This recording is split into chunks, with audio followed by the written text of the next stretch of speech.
This 5-minute solution will show you how to automatically sync music for Instagram Reel. First of all, let's create a reel. Select Reel, and I want to add multiple photos and videos to make my reel. So here some enable select option. And now I'm selecting multiple photos.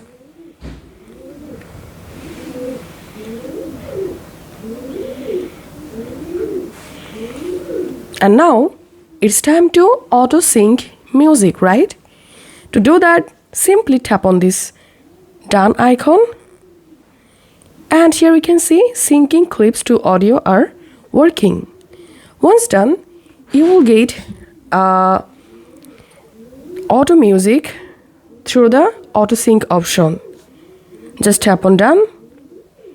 Now to edit any reel photo or video duration, just tap on edit video and select the photo or video that you want to change length or duration. Now you can simply drag this photo like this to change the length or duration, and here you can see the final result.